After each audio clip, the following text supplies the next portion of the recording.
더불어민주당이 추진하는 검찰 수사권 박탈, 일명 검수완박 법안 중 하나인 형사소송법 개정안이 국회 문턱을 넘었습니다.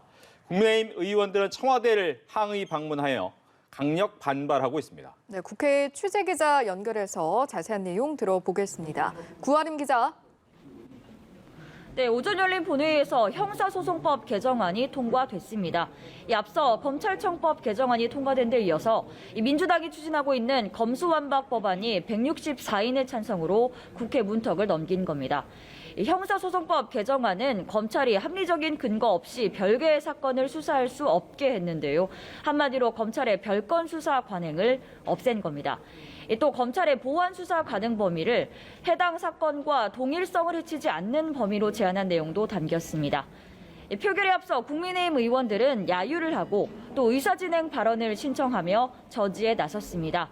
하지만 박병석 의장은 국회법상 직전 회기에서 무제한 토론을 실시했던 법안은 곧바로 상정해야 한다며 법안 표결을 시작했습니다. 이후 국민의힘 송원석 의원은 발언권을 얻어 민주당의 독단적인 국회 운영이 참담하다, 또 꼼수와 편법을 동원했다고 비판을 했습니다.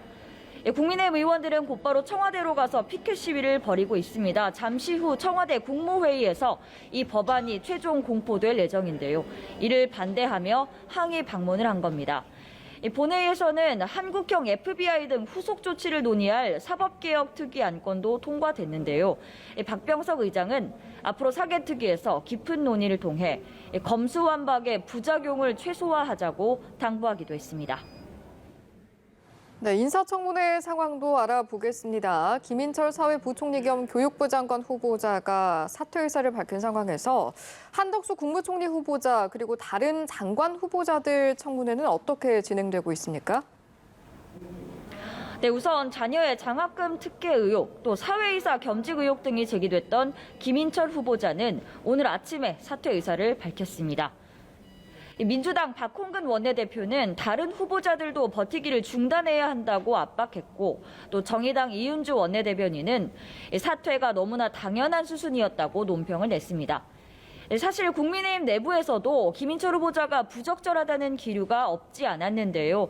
사퇴에 대해서 당 지도부는 아직 공개적인 반응은 하지 않고 있습니다.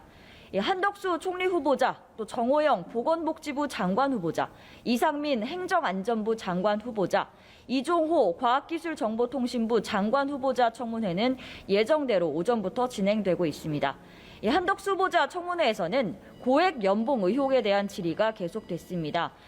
또 검수완박 법안 처리의 여진도 있었는데요. 국민의힘 전주혜 의원은 민주당이 본회의 시간을 앞당겨 법안 처리를 강행했다며 총리로서 여소야대 현실에서 책임감을 가져달라고 당부하기도 했습니다. 아빠 찬스 논란에 휩싸인 정호영 보건복지부 장관 후보자 청문회도 열렸는데요. 민주당 고민정 의원은 국민의힘에서도 자진 사퇴하라는 것을 아느냐고 물었고, 정 후보자는 지금까지 제기된 의혹에도 불구하고 자신이 도덕적 또 윤리적으로 문제가 없다고 생각한다고 대답했습니다. 잠시 후 2시 30분부터 재개되는 청문회에는 정 후보자의 자녀 특혜 편입 의혹과 관련해 경북대학교 관계자들도 출석할 예정입니다. 지금까지 국회에서 전해드렸습니다.